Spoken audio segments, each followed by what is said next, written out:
Assalamualaikum warahmatullahi wabarakatuh. Perkenalkan, kami dari kelompok dengan judul Strategi Pitch Deck yang efektif untuk produk skincare Dinaza dalam menarik investor dan konsumen. Sebelumnya, perkenalkan nama saya Nurmalita Zalfa dengan NIM 435. Dan saya Naila Nurafkabila dengan NIM akhir 437. Saya Sri Julia dengan NIM 397. Saya Denis Raffian Andika dengan NIM 388. Baik, susunan organisasi yang pertama adalah ada Nurmalita Zalfa dengan owner, yang selanjutnya Naila Salsabila dengan marketing director, yang selanjutnya ada Denis Raza yaitu financial assistant, terus selanjutnya ada Selmania untuk production. Selanjutnya untuk fenomena yaitu facial foam yang menggunakan silicone brush untuk memberikan eksploitasi ringan bagi perempuan yang bermakeup dan untuk laki-laki yang memiliki aktivitas di ruangan yang outdoor. Selanjutnya facial foam ini bertekstur busa yang lembut, sedangkan untuk facial wash yang dipasarkan bertekstur lebih gel ataupun creamy. Nah selanjutnya 8 dari 10 Gen Z milenial di Indonesia mengalami masalah jerawat dan kulit kusam. Selanjutnya our product yaitu facial wash Acne Bright, kemasannya 100 ml dan untuk teksturnya itu gel bening yang lembut dan tanpa SLS ataupun alkohol. Untuk harganya sendiri di harga Rp859.000. Facial wash lokal ini dengan tekstur mewah dan hasil yang terasa sejuk sejak pemakaian pertama. Nah selanjutnya ada fitur yaitu silicone brush dengan deep cleansing dan gentle exfol, membersihkan pori-pori tanpa iritasi. Selanjutnya yang kedua fiturnya ada brightening complex ingredients, yaitu dengan combination with acne complex ingredients, itu sangat bermanfaat untuk kulit yang berjerawat maupun untuk mencerahkan kulit. Selanjutnya deep pore cleansing dan gentle exfol, dan yang terakhir ada praktis dan higienis dengan desain yang ergonomis. Selanjutnya target pasar kita adalah pelajar maupun mahasiswa yang masih muda. Selanjutnya ada pekerja muda yang beraktivitas dan peduli dengan penampilan. Terus selanjutnya ada Gen Z. Terus ada perilaku aktif di TikTok yang mencari produk affordable, estetik, dan efektif. Selanjutnya akan dilanjutkan oleh teman saya, Selma. Selanjutnya ada our distribution, yaitu yang pertama ada online channel, yaitu official store di e-commerce seperti Shopee, Tokopedia, dan TikTok Shop. Yang kedua ada website resmi Dinaza dengan sistem order dan pembayaran langsung. Yang ketiga ada affiliate dan reseller program, ratusan mitra aktif se-Indonesia. Selanjutnya ada TikTok Live dan konten selling, yaitu penjualan berbasis storytelling dan edukasi. Yang terakhir ada KOL dan micro influencer distribution, yaitu promosi dan penjualan langsung lewat KOL. Yang kedua ada offline channel, yaitu yang pertama ada Dinaza Bestie dan Beauty Advisor program, yaitu reseller dengan pelatihan skincare.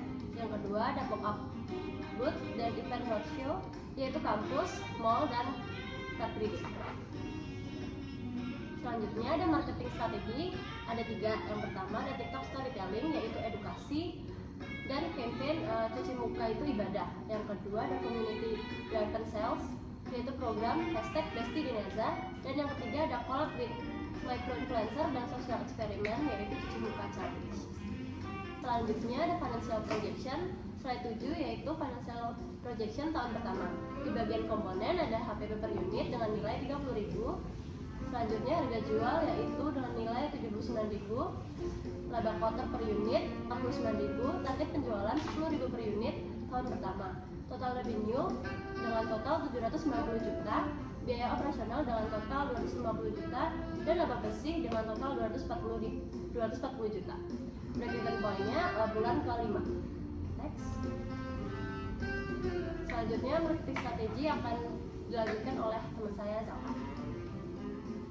Baik, selanjutnya ada marketing strategi. Yang pertama kita akan membahas mengenai brand awareness. Untuk brand awareness sendiri, strategi kita ambil adalah campaign digital dengan influencer skincare atau tadi disebut dengan Salma, yaitu KOL. Di sana kita akan mengambil dari mikro dan juga nano influencer. Lalu yang kedua, kita akan ada konten edukatif baik di TikTok maupun dari Instagram sendiri. Seperti contoh dari kontennya adalah before after, cara menggunakan, dan juga FAQ. Lalu selanjutnya yang kedua ada social media marketing. Yang dimaksud dalam social media marketing, yang pertama kita akan fokus kepada TikTok dan juga Instagram. Di sana kita akan konsisten posting. Jadi dalam 1 minggu kita akan posting 3 kali. Lalu ada hashtag challenge juga. Jadi kita mengajak untuk konsumen kita untuk mengadakan challenge. Lalu yang ketiga ada SEO atau juga disebut dengan website. Nah di dalam SEO nanti kita akan ada artikel blog juga dan juga Google Ads maupun Meta Ads dengan targeting usia 18 sampai 25 tahun.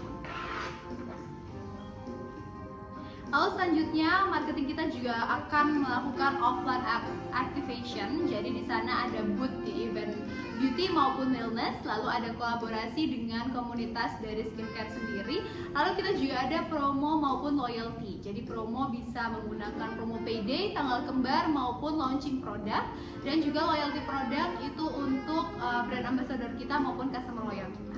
Topik yang kedua adalah bisnis model dalam Deneza Skincare sendiri. Yang pertama kita membahas dalam hal customer segment. Jadi untuk customer segment sendiri kita mentargetkan untuk Gen Z dan juga milenial, yang mana range-nya itu usia 17 sampai 35 tahun. Lalu ada remaja, mahasiswa, pemula skincare maupun skincare enthusiast aktif di TikTok dan juga Instagram. Nah, konsumen ini biasanya yang kita tembak adalah memiliki masalah kulit jerawat, kusam dan juga sensitif. Lalu yang kedua ada value proposition. Untuk value proposition sendiri adalah facial wash dengan pH seimbang, lalu tidak membuat kulit kering ketarik, dengan kandungan aktifnya ada di niacinamide, centella acetica, aloe vera, dan juga aman untuk pemula dan juga efektif untuk pengguna rutin makeup. Nah, untuk harganya sendiri itu terjangkau, kualitasnya premium, dan juga nanti kita akan mengadakan pendekatan edukatif dan juga storytelling mengenai produk kami. Lalu tadi yang sudah dijelaskan juga untuk channelnya itu ada di website resmi dari Deneza sendiri, ada TikTok Shop, Instagram juga, lalu juga marketplace-nya kita akan berjualan di Shopee dan juga Tokopedia. Ada juga sistem reseller dan juga dropshipper. Lalu untuk customer relation-nya akan ada program loyalitas yang disebut dengan Bestie Deneza. Jadi nanti akan ada konsultasi skincare gratis via WhatsApp. Lalu ada after sales-nya, nanti ada follow up, edukasi produk juga supaya customer kita selalu ingat dengan brand kita. Lalu ada komunitas yang aktif dan interaktif dalam mengadakan program-program. Lalu selanjutnya topik yang kelima adalah revenue streams. Jadi untuk penjualan produk facial wash itu nanti akan ada pembelian satuan dan juga bundling. Nah, penjualannya ini grosir, baik ke reseller maupun dari flash sale, bundling dan juga campaign komunitas. Lalu ada key resort. Jadi untuk key resort sendiri itu formulasi produk dan juga pabrik maklon. Nah, untuk tim kreatif konten dan juga digital marketing influencer dalam mikro. Jadi QL kita menggunakan mikro sendiri. Lalu selanjutnya ada komunitas pelanggan loyal dan juga aset digital seperti branding, packaging dan juga konten. Lalu selanjutnya ada key active. Untuk key active sendiri itu yang pertama sudah pasti kontrol kualitas produk dan juga produksi kami. Lalu ada pembuatan konten harian TikTok maupun Instagram, manajemen komunitas dan juga kampanye sosialnya sendiri. Lalu ada distribusi dan logistik penjualan, dan juga yang terakhir ada riset dan pengembangan produk lanjutan. Jadi apabila ini berhasil nanti kita akan launching untuk produk yang lainnya. Lalu selanjutnya ada key partner. Yang pertama adalah pabrik Maklon Skincare untuk menjadi partner kami. Lalu ada supplier kemasan dan juga bahan baku sendiri. Ada influencer dan juga agensi digital marketing untuk membantu dalam marketing digital. Lalu ada marketplace dan juga payment gateway, dan juga yang terakhir ada jasa ekspedisi dan juga fulfillment. Jadi untuk jasa ekspedisi yang membantu kita memberikan produk kami ke customer. Lalu ada cost struktur. Untuk cost struktur sendiri tadi sudah dijelaskan untuk biaya produksi, desain kemasan produk, biaya promosi digital yang termasuk dalam ads, endorse maupun konten. Lalu ada gaji dari tim operasional dan juga marketing, dan juga cost untuk program loyalitas dan juga promo maupun campaign sosial kami. Lalu selanjutnya topik selanjutnya adalah competitive advantage yang akan dijelaskan oleh teman saya. Next ada competitive advantage Deneza Skincare, yang dimana pertama ada formulasi unggul, yaitu aman untuk pemula dan mengandung niacinamide.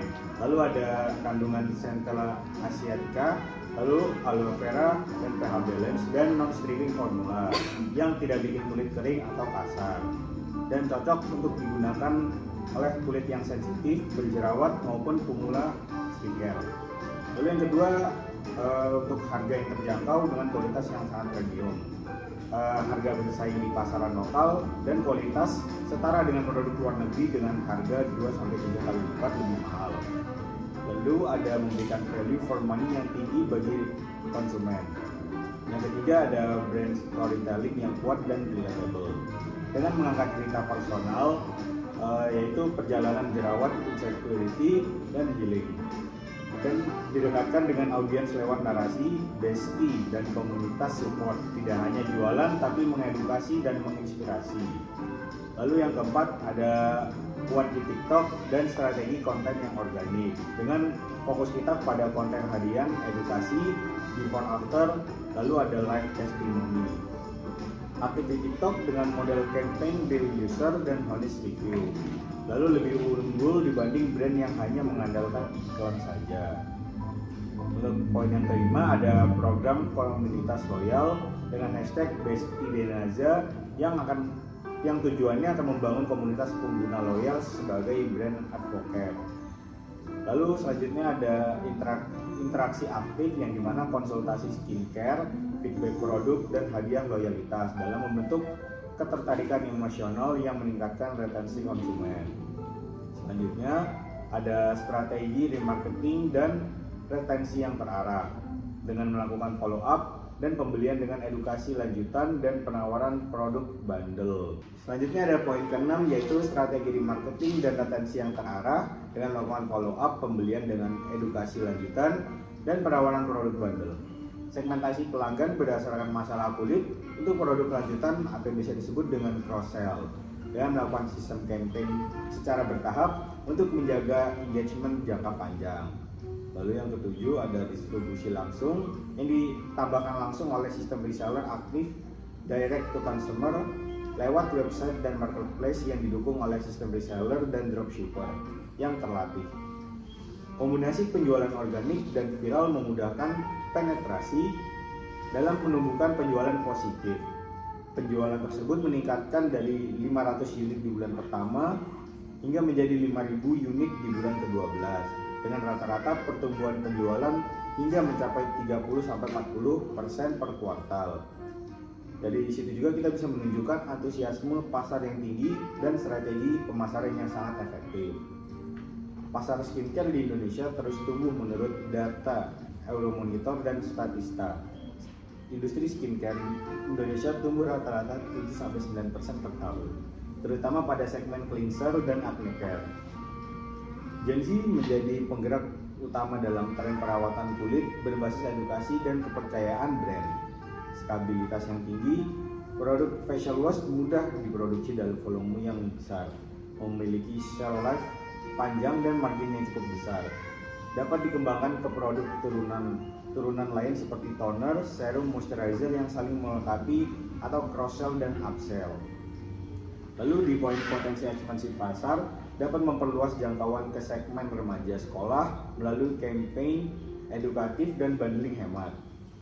Dengan potensi yang distribusi ke minimarket, drugstore lokal, dan kolaborasi dengan kampus atau sekolah untuk aktivasi merek, kekuatan komunitas dan loyalitas pelanggan, program loyalitas seperti hashtag #BestieDenaza terbukti meningkatkan retensi pembelian dan rekomendasi word of mouth.